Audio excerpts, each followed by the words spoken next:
Project Zomboid has been said to be a slightly hard game, but with some knowledge, you too can see great sights,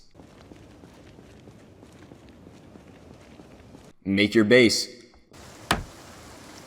learn some new hobbies,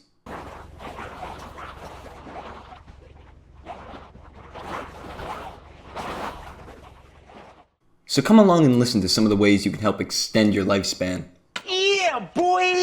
The first thing you'll see when starting a new game is the game modes that are available. Pick whatever your fancy is. Sandbox lets you pick and choose from almost every variable in your experience. If the game is too hard, just lower the zombie population and try again, or just turn the infection off completely.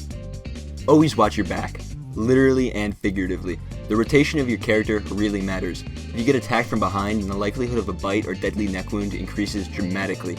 Keeping that in mind, your character is not an action hero. He's going to take time to move back and forth, having a sort of a sense of inertia. Try to plan your route ahead with these things in mind. Zombies are slow, unless you're playing with sprinters, but let's assume default apocalypse settings. Don't run, unless you really have to. Keeping your stamina up is always important. Getting stuck in overexertion is a good recipe for death. If you're in good health, you should be able to walk faster than any zombie. Keeping in mind with that, Moodles Matter. You see all those circles on the right? Those are the general feelings of your character, and they affect everything, from how good you are in combat to how fast you can transfer your items. You need to upkeep your emotions and your health so that you can maximize your potential. Now you may be asking, what is my potential? Well, commit crimes. Trespass, murder, steal, repeat. You need supplies to survive, and there's only one way to get them. Search every cabinet, every closet, and every trunk that you can get your grimy mitts on. Not like the owners are going to be needing their stuff anytime soon. You might find a variety of weapons while searching around Kentucky, and you're going to notice that different weapons have a couple of differing stats.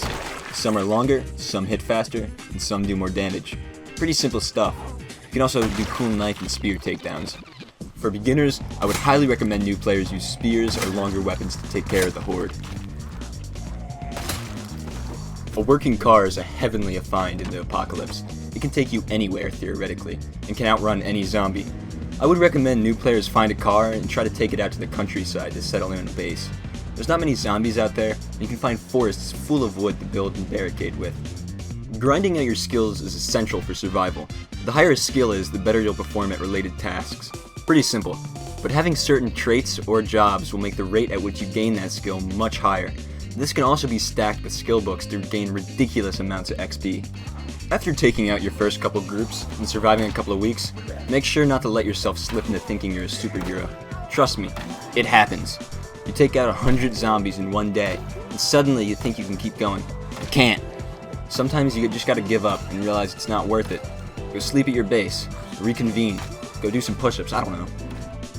Time for the fun fact speed round. If you boil some water, you can sterilize rags so that they reduce the chance of infection. You can use stale food in cooking without it affecting the meal too much. If you're out of planks or don't have a hammer and saw, you can use furniture to barricade doors, windows, or stairs. If you want to attract hordes away from something for a day or two, use a police car and leave the siren on. Eventually the battery will die, but it should give you enough time to loot or prepare for whatever you're doing. Sleep in vehicles if you're in a quick bind. Just make sure that they have windows, a wall to park against, or you're in a really clear area. And I think that's about it. That's all I have. Just make sure to...